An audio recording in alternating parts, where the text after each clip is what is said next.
नमस्कार, आई witness news में आपका स्वागत है। मैं हूं आपके साथ दीप्ति। आइए शुरुआत करते हैं ताजा तरीन खबरों के साथ। मध्य प्रदेश की राजधानी भोपाल में मंगलवार की देर रात लोगों को अचानक गैस त्रासदी की याद आ गई। शहर के अचारपुरा में साल भर से बंद पड़ी फैक्ट्री से अचानक अमोनिया गैस लीक होने लगी तो हड़कंप मच गया। फैक्ट्री के करीब पेरवा खेड़ा गांव में रहने वाले लोगों को अचानक घुटन और आंखों में जलन होने लगी। फैक्ट्री से गैस लीक होने की जानकारी जैसे ही सामने आई, आसपास के इलाकों में भी दहशत फैल गई। फौरन प्रशासन को सूचना दी गई। गैस लीक की सूचना मिलते ही जिला प्रशासन और नगर निगम का दस्ता हरकत में आया। कलेक्टर समेत तमाम आला अफसर आनन फानन में पहुंचे और गांव को खाली कराया गया। फायर ब्रिगेड का दस्ता भी पहुंचा और फैक्ट्री में जिस टैंक से गैस लीक हो रही थी वहां और आसपास के इलाकों में पानी का छिड़काव किया गया।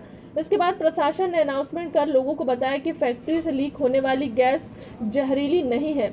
लोगों को आंख धोने की सलाह दी गई ताकि जलन कम हो सके। प्रशासन ने एहतियात फैक्ट्री के आसपास के मकानों को खाली करा, उसमें रहने वालों को सुरक्षित स्थानों पर पहुंचाएं। इन घरों में रहने वालों को पास के आंगनवाड़ी केंद्र या परिजनों के यहाँ जाने को कहा गया।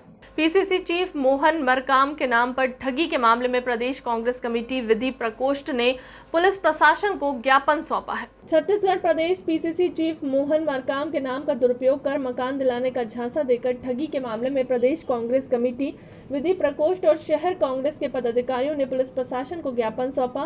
कांग्रेस अध्यक्ष के नाम से फर्जी हस्ताक्षर कर फर्जीवाड़ा करने वाले सुनील नायक, प्रीति नायक, अजय कुमार, रवि राय और अन्य आरोपी पर कड़ी कार्रवाई करने की मांग की गई। विधि विभाग के अध्यक्ष संदीप दुबे के नेतृत्व पहुंचे कांग्रेसियों ने कहा कि प्रदेश कांग्रेस अध्यक्ष की छवि खराब करने, षड्यंत्र पूर्वक धोखाधड़ी कर दस्तावेज तैयार कर प्रधानमंत्री आवास योजना में मकान दिलाने के नाम से गरीबों ने मोटी रकम लेना गंभीर अपराध की श्रेणी में आता है।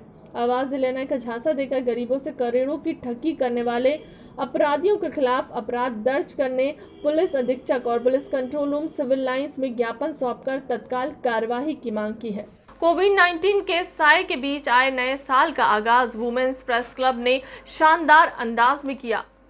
कलम के धनी पत्रकारों के लिए देवी सरस्वती की आराधना से बेहतर कोई दिन नहीं हो सकता। बसंत पंचमी के दिन को और खास बनाने के लिए वुमेन्स प्रेस क्लब ने आयोजित किया कार्यक्रम। कॉलम में कविता, खबरों की आपाधापी के बीच ब्रेकिंग और कॉलम में उलझे पत्रकारों के लिए ऐसा दिन जहां वो मन की बात साझा कर सके। कार्यक्रम की अध्यक्षता रविंद्रनाथ टैगोर यूनिवर्सिटी के टैगोर विश्व कला और संस्कृति केंद्र के प्रमुख विनय उपाध्याय ने की, जिनकी कविता डायरी ने पूरे समा बांध दिया। उपाध्याय ने कहा कि कविता इंसान के लिए निजी मोक्ष के समान है।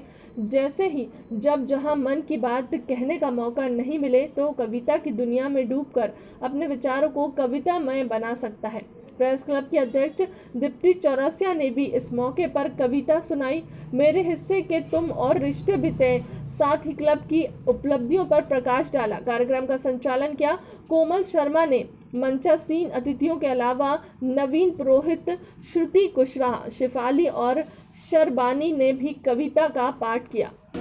कोविड के लंबे समय के बाद वुमेन प्रेस क्लब का ये आयोजन था। शुरुआत चूँकि आयोजन की होनी थी तो बसंत पंचमी को हमने चुना और बसंत पंचमी में भी हमने इस प्रोग्राम को रखा कॉलम में कविता।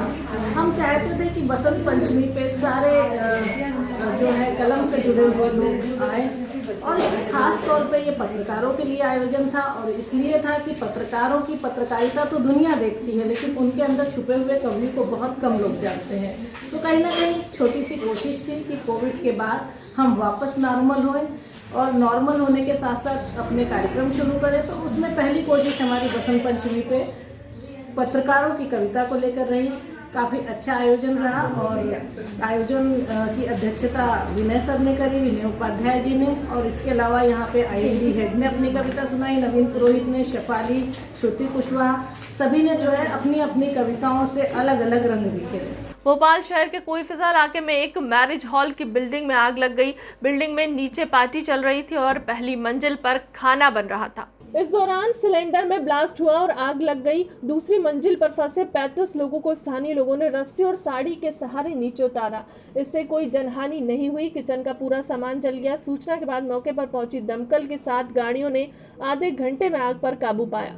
दमकल कर्मी आतिम खान ने बताया कि कोईफिजा में होंडा शोरूम के बगल में स्थित आर्चिड मैरिज हॉल में मंगलवार शाम को रिसेप्शन चल रहा था। पहली मंजिल पर किचन था। शाम करीब 7 बजे किचन में सिलेंडर ब्लास्ट से आग लग गई। दूसरी मंजिल पर लोग फंसे हुए थे। बिल्डिंग के कुल 35 लोगों को बाहर निकाला गया। वहीं स्थानीय लोगों ने बताया कि दमकल की गाड़ियां देरी से पहुंची। इससे पहले ही लोगों को रस्सी और साड़ी के सहारे नीचे उतारा गया। होटल की बिजली काटी गई।